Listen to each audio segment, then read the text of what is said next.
നമസ്കാരം. ധനുരാശിയിൽപ്പെട്ട എല്ലാവർക്കും ഫെബ്രുവരി 2026 രാശിഫലത്തിലേക്ക് സ്വാഗതം. ഈ വരുന്ന മാസം നിങ്ങൾക്ക് എങ്ങനെയുണ്ടാകും, കരിയറിലും കുടുംബത്തിലുമൊക്കെ എന്തൊക്കെയാണ് കാത്തിരിക്കുന്നത് എന്നൊക്കെ നമുക്ക് വിശദമായിട്ടൊന്ന് നോക്കാം. അപ്പോൾ ആദ്യം തന്നെ നോക്കാം ഈ പറയുന്ന കാര്യങ്ങൾ ആർക്കൊക്കെയാണ് കൂടുതൽ ചേരുന്നത് എന്ന്. നിങ്ങൾ മൂലം, പൂരാടം അല്ലെങ്കിൽ ഉത്രാടം നക്ഷത്രത്തിൻ്റെ ആദ്യത്തെ പാദത്തിൽ ജനിച്ച ആളാണെങ്കിൽ ഈ വിശകലനം തീർച്ചയായും നിങ്ങൾക്കുള്ളതാണ്. നമ്മൾ ഈ മാസം എന്തൊക്കെയാണ് നോക്കാൻ പോകുന്നതെന്നല്ലേ?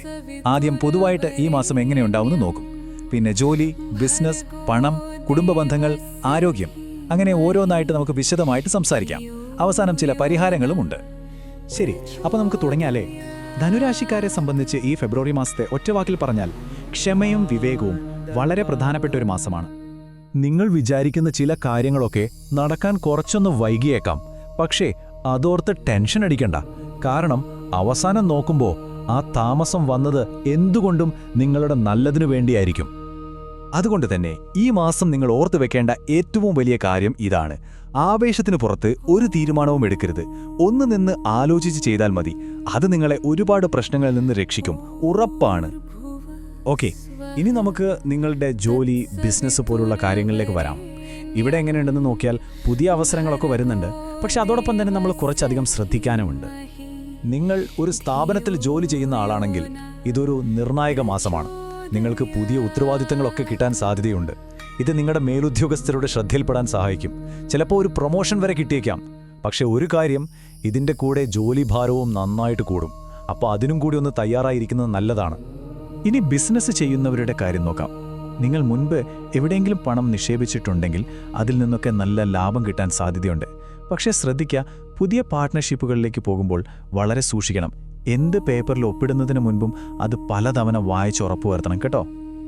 അടുത്തത് നമ്മുടെ സാമ്പത്തിക കാര്യങ്ങൾ. പണത്തിന്റെ കാര്യത്തിൽ ഈ മാസം കുറച്ചൊന്ന് പിടിച്ചു നിൽക്കേണ്ടി വരും. അതായത് വരവും ചെലവും ഒന്ന് ബാലൻസ് ചെയ്ത് കൊണ്ടുപോകേണ്ടത് അത്യാവശ്യമാണ്. ഒരു നല്ല കാര്യം എന്താണെന്ന് വെച്ചാൽ നിങ്ങളുടെ വരുമാനത്തിന് വലിയ കുഴപ്പമൊന്നും ഉണ്ടാവില്ല. അത് ഏകദേശം സ്റ്റേബിളായിട്ട് തന്നെ പോകും. ഇത് വലിയൊരു ആശ്വാസമാണ്. പക്ഷേ വീടുമായി ബന്ധപ്പെട്ട ചില പ്രതീക്ഷിക്കാത്ത ചെലവുകൾ വരാൻ സാധ്യതയുണ്ട്. അതുകൊണ്ട് കയ്യിലുള്ള പണം സൂക്ഷിച്ച് ഉപയോഗിക്കുന്നത് വളരെ നല്ലതാണ്. ഈ മാസം നിങ്ങൾ പ്രത്യേകം ശ്രദ്ധിക്കേണ്ട ഒരു കാര്യമാണ് പണം കടം കൊടുക്കുന്നത്. അത് പരമാവധി ഒഴിവാക്കാൻ ശ്രമിക്കുക. അതുപോലെ തന്നെ വലിയ പ്ലാനൊന്നുമില്ലാതെ പെട്ടെന്ന് എടുത്തു ചാടിയ ഒരു നിക്ഷേപത്തിനും ഈ മാസം മുതിരരുത്. ഇനി നമുക്ക് നിങ്ങളുടെ സ്നേഹബന്ധങ്ങൾ, കുടുംബജീവിതം, ഇങ്ങനെയുള്ള കാര്യങ്ങൾ എങ്ങനെയുണ്ടെന്ന് നോക്കാം. ഇവിടെ ഏറ്റവും പ്രധാനം സംസാരമാണ്. അതായത് നല്ല ആശയവിനിമയം. പ്രണയത്തിലായിരിക്കുന്നവർക്കിടയിൽ ചെറിയ ചെറിയ അഭിപ്രായ വ്യത്യാസങ്ങളൊക്കെ വരാം. അത് സ്വാഭാവികമാണ്. പക്ഷേ അതൊന്നും വലിയ പ്രശ്നമാക്കാതെ തുറന്ന് സംസാരിച്ചാൽ മതി. അത് നിങ്ങളുടെ ബന്ധം കൂടുതൽ ശക്തമാക്കുകയുള്ളൂ. വിവാഹിതർക്ക് പങ്കാളിയുടെ നല്ല സപ്പോർട്ട് കിട്ടും. ഇനി വിവാഹം ആലോചിക്കുന്നവരാണെങ്കിൽ നല്ല ആലോചനകളൊക്കെ വരാനും സാധ്യതയുണ്ട്. കുടുംബത്തിൽ പൊതുവെ ഒരു സന്തോഷമുള്ള അന്തരീക്ഷമായിരിക്കും. പക്ഷേ ഒരു കാര്യം ശ്രദ്ധിക്കണം: വീട്ടിലെ പ്രായമായവരുടെ ആരോഗ്യത്തിൽ ഒരു കണ്ണ് വേണം. പിന്നെ നമ്മൾ സംസാരിക്കുമ്പോൾ വാക്കുകൾ ഒന്ന് സൂക്ഷിച്ചാൽ പല തെറ്റിദ്ധാരണകളും ഒഴിവാക്കാം. അപ്പോൾ നമ്മളെല്ലാ കാര്യങ്ങളും നോക്കി. ഇനി അവസാനമായിട്ട് ആരോഗ്യത്തിൻ്റെ കാര്യവും പിന്നെ ഈ മാസത്തെ ദോഷഫലങ്ങളൊക്കെ കുറയ്ക്കാൻ എന്ത് ചെയ്യാന്നുള്ള പരിഹാരങ്ങളും കൂടി നോക്കാം. ശരീരത്തിനും മനസ്സിനും ഒരുപോലെ ശ്രദ്ധ കൊടുക്കേണ്ട സമയമാണിത്. ജോലിയുടെ ടെൻഷൻ കാരണം നടുവേദന, കഴുത്തുവേദന പോലുള്ള ബുദ്ധിമുട്ടുകൾ വരാൻ സാധ്യതയുണ്ട്. അതുപോലെ തന്നെ മാനസിക സമ്മർദ്ദവും കൂടാം. അപ്പോൾ ഓവറായിട്ട് ജോലി ചെയ്ത് ആരോഗ്യം കളയാതിരിക്കാൻ പ്രത്യേകം ശ്രദ്ധിക്കണം കേട്ടോ. ഈ മാസത്തെ നെഗറ്റീവ് എനർജിയൊക്കെ മാറ്റി നല്ല ഫലങ്ങൾ കൂട്ടാനായിട്ട് ചില ലളിതമായ കാര്യങ്ങൾ ചെയ്യാം. വ്യാഴാഴ്ച ദിവസങ്ങളിൽ ഗുരുവിനെ പ്രാർത്ഥിക്കുന്നത് വളരെ നല്ലതാണ്. പറ്റുമെങ്കിൽ മഞ്ഞ നിറത്തിലുള്ള വസ്ത്രങ്ങൾ ധരിക്കുക. പിന്നെ കടല പോലുള്ള ധാന്യങ്ങൾ ദാനം ചെയ്യുന്നതും ഓം ഗുരുവേ നമ എന്ന മന്ത്രം ദിവസവും ജപിക്കുന്നതും നിങ്ങൾക്ക് ഒരുപാട് പോസിറ്റീവ് എനർജി തരും.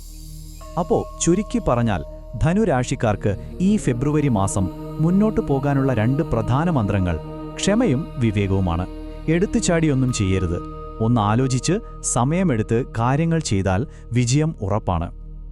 അപ്പോൾ പറയോ, ഈ മാസത്തെ വെല്ലുവിളികളെയൊക്കെ ക്ഷമയോടെ നേരിടാനും വരുന്ന അവസരങ്ങൾ മുതലാക്കാനും നിങ്ങൾ റെഡിയല്ലേ? എന്തായാലും എല്ലാം നല്ലതിന് വരുമെന്ന് വിശ്വസിക്കുക. അടുത്ത മാസം പുതിയ വിശേഷങ്ങളുമായി വീണ്ടും കാണാം. നമസ്കാരം.